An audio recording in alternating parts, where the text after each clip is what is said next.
Hi, I'm Joe Freeman of the Oregonian. This is Mike Richman of the Oregonian, and we are bringing you a Trail Blazers postgame video report. The Blazers have just defeated the Dallas Mavericks 109-103 Wednesday night at the Moda Center.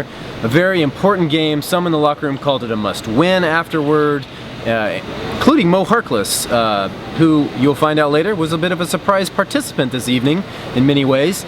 But very important win, a pivotal win for the Blazers, who not only claimed their first win against Dallas this season in a 3-game series and avenged a Sunday night loss I guess it was a Sunday afternoon loss the other day, but solidified their hold on 6th place in the Western Conference standings. They now are a game and a half above the Mavericks and the Jazz. Right, is it the Jazz now? Because the Jazz defeated the Houston Rockets tonight. Houston now goes down to the 9th seed, and it's just a cluster down there at the bottom of the Western Conference standings. But the Blazers have again solidified that spot.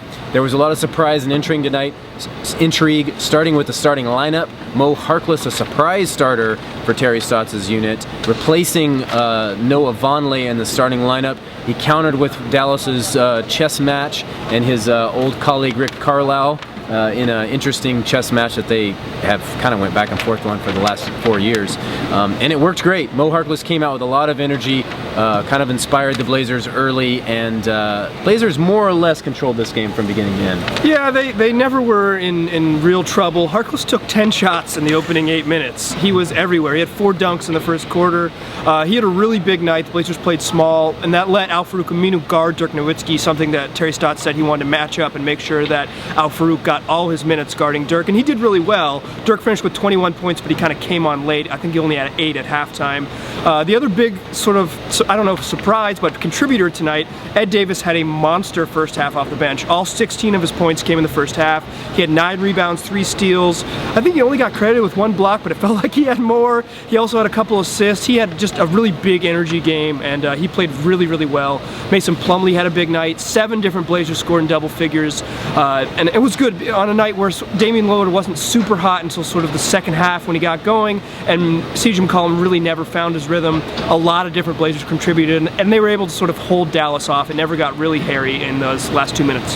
One of the most important developments also was the Blazers' defense, which dramatically switched up its coverage tactics on Dirk Nowitzki after he bludgeoned them for 40 points in the game on Sunday, and Deron Williams was a big part of that too. They combined for 71 points. Deron Williams had just, what did he finish with? 11 assists, but he made 4 of 15 shots. The Blazers defended him very well, and they really focused mostly on Dirk, though. They sent double teams his way. Aminu guarded him, Mo guarded him a little bit in the second half. It was really a collective effort, and Dirk never seemed to get comfortable and never looked comfortable tonight against the Blazers. So they're, obviously what has separated the Blazers from being the good Blazers and the bad Blazers all season long has been their defense, and you've noticed a resurgence, at least over the last 2 days, a lot more talking about it. Behind the scenes, there's been a lot more emphasis on it in film review and in practice, while they haven't practiced just in walkthroughs and whatnot.